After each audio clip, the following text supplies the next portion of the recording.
Hello, my name is Nicole, and thank you so much for taking this time out to listen. Today, I titled this message, Rise and Fall from Grace. Rise and fall from grace. As we know, grace is unmerited favor. It is the type of favor that God gives us that we do not have to earn. We do not have to take tests. We do not have to perform for folks.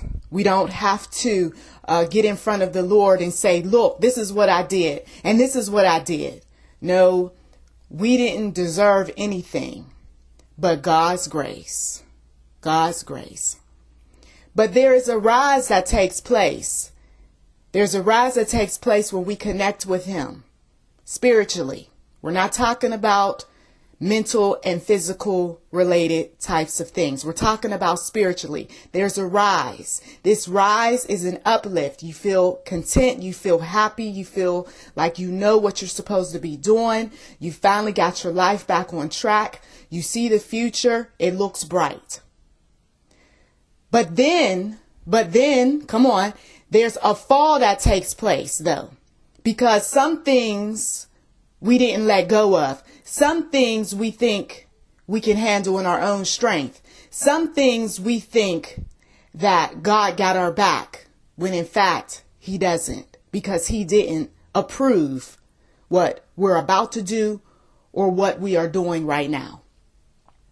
So that grace that I had where I went around and I told everybody that I got blessed, that I'm highly favored of the Lord, that, all things work together for good to them that love God, to them who are called according to His purpose. When I walked around and said how, you see, look at God and look at all of what He has done for me. But then I had some stinky stuff in the closet. Then I had some stuff up underneath the bed. Then I had some stuff, come on now, in the drawers. And then I had some stuff, Lord Jesus, from the past. Now I'm not walking in that favor. Now I'm not understanding or accepting or experiencing grace. Nope. I'm all confused now. And that's where some believers are. They're confused. They're confused because just when they think they figured out something concerning their spiritual condition, lo and behold, here comes one more thing to shine a light on some shadowy areas of our lives. This rise and fall from grace. You see this sort of thing take place in our media with some folks who were once beloved. Okay, these could be preachers, they could be entertainers. It doesn't matter. I'm just giving you an example. Okay, we see these sorts of things take place and we say to ourselves, wow, that guy, what in the world did he do that he went from being at the top and now he's at the bottom? Sometimes it's not the individual in front of us, but it's behind a curtain. It's at the house. It's in the back closet that we find out that one that was riding high, now his son is suffering. Now his daughter is suffering. Now the grandchildren are suffering. Okay, sometimes that rise and fall of grace doesn't necessarily happen with the individual that we think it's going to happen to, but it happens to those around them, those connected to them, those whether through civic groups or bloodlines. Because if we all, serve the same satanic God and we all did a blood oath and we all have some type of connection via the vows that we took, then yeah, unfortunately, we're all going to experience some degree of hurt, some degree of backlash. We might even experience our finances being affected in some way as a result of someone who rose and then fell. There is a rise that takes place with children of darkness. Some of you all are quite familiar because you know people who are on the dark side. Deep. Okay. We're not talking about surface stuff. We're talking about they're on the dark side deep. And you see some things that take place with them. There is that rise that takes place financially, or they get the power, or they get the fame, and we take our hands and slap them on our face with our mouths open, talking about what he did it again, what she did it again. But Lord, all of this stuff that's going on with them, all of these things that they do that go against scripture, and yet he or she is rising again.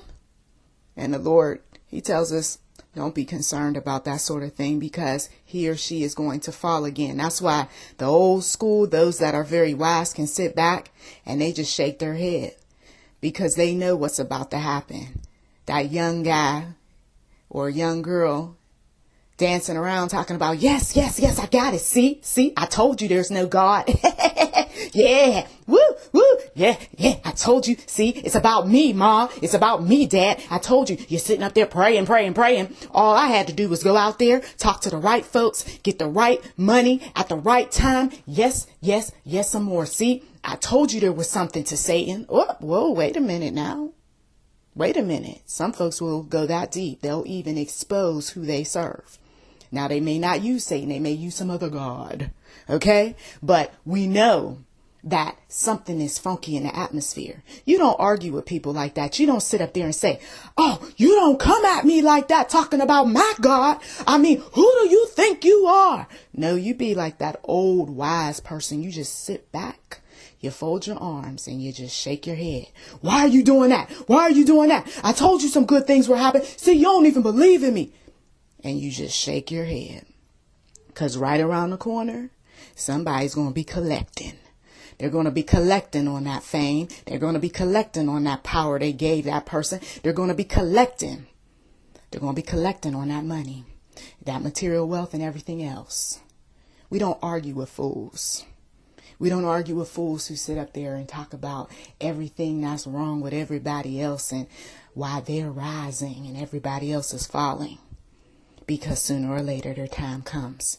You see, they like to argue with the people of God. They like to nitpick with the people of God. They like to go to the Lord and say, why did you send me this woman? Why did you send me this man? You see, ever since I've been with this person, every time I turn around, there's something going on. It's not about the person that you're with. It's about what you are doing and what you're not doing. When God, come on now, when God raises up the children of light, it's long lasting. It's long lasting. It's the kind of raising up that affects people mentally, physically, and spiritually in such a way where you can't help but say that one right there has changed. Because I remember how she was a liar, how she was out in the street, how she was doing all this crazy stuff. I know God is with that one. Now that one, I kind of question some things. I mean, even though she's all decorated up and she goes to church every Sunday, but see, she got a lot of stuff going on with her. But this one right here, oh my goodness, you just don't know. You just don't know. There was so much going on with her, you see. So you start to see not only change on the outside, but on the inside too. And you can sit in the presence of that individual and feel quite comfortable as a believer, because you know that you and that individual, you both are on the same page. You might not have the same life experiences. You may not be the same ethnicity. You may not be from the same social class. We may not talk all articulate and proper speaking. But one thing about it, we both serve a God that is merciful, that is righteous, and we are saved by grace. You see? But there are those individuals who want to keep nitpicking and keep scratching at you, right? Like a cat scratching at furniture.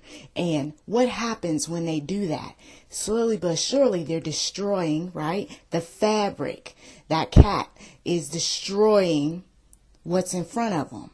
That's what the enemy does with some of these weak-minded individuals who don't want to stay close to the Lord long enough to not just get financial blessings and material wealth, but stay with the Lord long enough to experience a true change from within. But what do some do? They rather feed the demonic within them by watching certain television shows. They rather feed the demonic within them by lusting after people they know as well as people they don't know. And so that one that was rising, right? That one that was doing so well comes crashing down because he still got some demons that need to be fed because they were never purged out. He never wanted them out. When the opportunity came where he didn't even have to go to the church and the people lay hands on him, God was going to work with him right there behind closed doors. He said, what's on television? He said, wait a minute. Do I have a beer in the refrigerator? You see, God was moving on his spirit. Change, do something different. You know, I'm about to take you into a different dimension. I need you to start to walk a little bit closer to me. There's something about to go down. But nope. This rising and falling upsets the atmosphere that's around the individual. So if you happen to be around somebody who is falling from grace, unfortunately, you end up picking up on a lot of stuff that you don't want to pick up on. Some of you have experienced this sort of thing. You said, you know, every time I get around certain people that, you know, have once been very strong, very, you know, spiritual, and, you know, they really had themselves together, but now they're falling down fast. They make me feel bad. They make me feel upset. You know, sometimes I just can't even sit around them because I know that we're about to get into it about something, right? There is something, we can call it satanic, demonic, what have you, evil, that's around individuals who God no longer favors, okay? A lot of these folks are running away from God spiritually. You don't see their feet running, but God does. You don't see them healing in their mental and physical condition because they're not. They're actually slowly but surely, or for some, declining fast, especially if they have addictions. And that could be food addictions, that could be smoking addictions, drug addictions, any type of addiction. It prematurely ages you. And so when you're around a person like this and you keep telling them things like you need to get up, you need to do this, you need to do that, stop allowing the enemy, you know, to come in there and mess with your headspace, you know, you're going to tire yourself out. You're going to, at some point, get into it even with this individual. What I mean by that is argue, okay? And when that sort of thing happens, you see, it just makes you feel like you're not winning. You're not winning that soul to Christ. But that's not for you to do. That's not for you to do. Once God has said, this one is marked, or maybe he hasn't said that, but you see something wrong. You see something wrong. And you've been seeing it for quite some time now. For some of you all who have known people for 10, 15, 20 plus years, you saw it a long time ago when he suddenly made a decision that left you scratching your head. When she suddenly did something that made you go, what? And then you keep seeing this sort of thing continuing to happen. You've got to know that there is a fall that's taking place. It's consistent. It's frequent. It's a repeated pattern. Okay. It doesn't just happen. Okay. Today and then tomorrow, you know, everything's cool. No, it's some things that continue to linger. Even after you prayed with the individual, even after you went to church with the individual, even after you sat there and you both had your Bibles open and you got down on your knees and you were praying with this person, it's still stinky in the atmosphere. The person is still fighting you on everything that's righteous and true. And it's not just about what is being taught from the Bible, but it's all across the board. Anytime truth shows up, that one who has fallen from grace is upset with Jesus. Come on.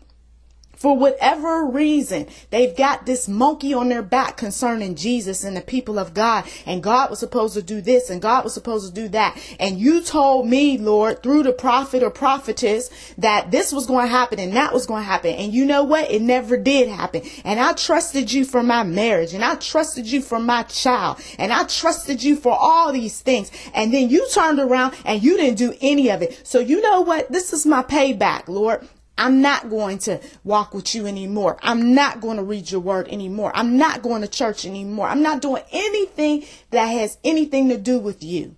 And if truth shows up, I'm going to believe the lie. I don't care if it's in the media. I don't care if it's in the entertainment industry. I'm telling you, these individuals have these sorts of conversations behind closed doors, or sometimes they will scream it out loud in front of the believer. And you're sitting there with your eyes wide open like, so that's what this is?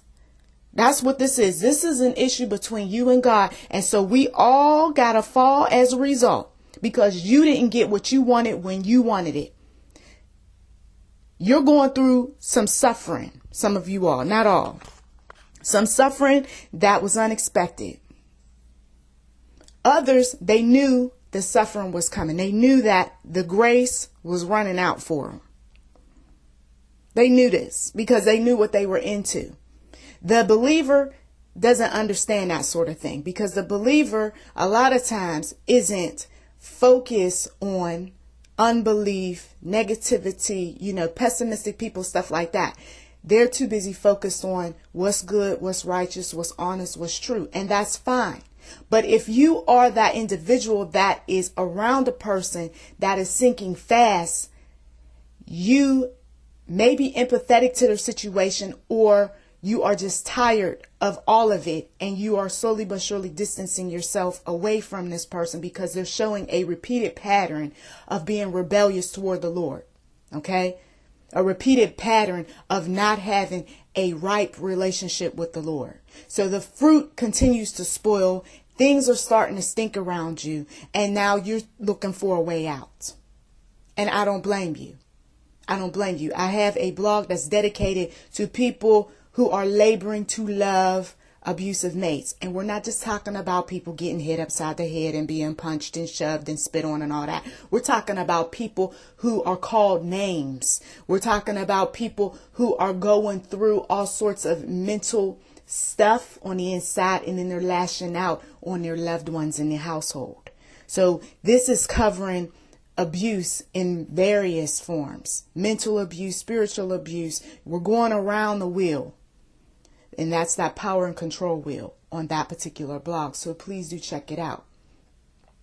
Because what some folks don't realize is that when someone is falling from grace, and we're seeing all of this, whether this person is someone that is a Christian or not, but we see something going on where there is a fall. A child of darkness is falling. A child of light is falling. There will be those around that person that will be affected. I have to emphasize that. And so when you feel like it's too hot in the kitchen, you don't need to stay in the kitchen and fight, okay, with the flames. You get out of it so you don't get burned, okay? Some people want to reason their situation. They want to put Band-Aids on a situation. And then the next thing you know, they end up going through much. A whole lot of stuff that they wish that if only I would have listened and left when I had the opportunity. The Lord is saying for some of you all, the opportunity is there. The money came in. The opportunity is there. Don't know if it came through a life insurance policy for some of you all, inheritance. I don't know. But the money is there. You need to leave. Okay? No more excuse making. For others, you don't have that type of, windfall of money. But you are working towards your goal, which is I've got to save XYZ amount of money so I can get my place and, do whatever it is that I need to do to move. And God is giving you that opportunity. But there is no more excuse making. There is no more saying that things are going to get better when they're not going to get better. Some of you all are staying in jobs that you know are done. They're really done. You, if anything, are becoming like poison in the atmosphere. Instead of being that believer that's shining the light and all that good stuff, you're like, a serpent, okay, that's slithering on his belly, sticking his tongue out and saying all sorts of unkind things about management, unkind things about your coworkers and so forth. Okay. And so eventually what happens is that when somebody recognizes that there's a serpent in the organization, they're going to cut the serpent's head off. And so when job cuts come, when job losses, layoffs, what have you, take place, a lot of times those individuals that want to cry victim were really the perpetrators in the madness. Because when God was telling them early on to do A, B, and C, they said, no, Lord, I'm going to do D, E, and F. Okay? God always sends messengers to say to his people in so many different ways, take flight, leave, go do something else, do the best you can in your situation, try to listen to your manager, try to do what's right by your supervisor. You don't have much longer there. Just work it out. Learn to keep your mouth shut. Stop being so arrogant. You know how you are at home. Don't act like that at the workplace, you see, in so many different ways. Some folks, they're just not going to listen. Now, when you see this sort of thing taking place, this fall from grace, be mindful that not only will you have to distance yourself possibly, but you may have to spend more time with the Lord than you have been, because he is going to give you further instructions so that you don't fall from grace, right? Which means that he is going to talk about that person's situation and all of the different things that coulda, shoulda, would have happened, okay? And some of the lessons that you learn out of somebody else's situation, or even your own, if that is what's happening right now, will propel you for the future. Because guess what? We learn from life lessons. That's what we're supposed to do. So it's not a gossip session that's happening between you and the Lord when you start seeing all of these things in the spiritual realm showing up in front of you. What it is God is showing you. He is amplifying some things. He's putting a magnifying glass on different things that took place that causes persons fall. Some of us, we write about these sorts of things. Others will do videos to help other people. You will have those that will turn this sort of thing into creative expressions, which will show up in fiction books, nonfiction books, plays, songs, movies, even quotes on t-shirts. This sort of thing shows up in different ways. And God, in all of his grace and mercy, he reminds us of what we should and what we shouldn't be doing when we see all of this media around us. So when you see that person's face, that major figure who falls from grace, whether he's a believer or unbeliever, whether she is on the right side of God or on the left-hand path, understand that there are lessons in that. And that we're not to be like the judge who sits high and looks at a case and makes a decision. No, we have to be like the people who sit on the floor, watch the movie, analyze it, right? And then determine what it is that we need to do to safeguard ourselves as well as our families. So I thank you so much for taking the time out to listen. And as always, to God be the glory.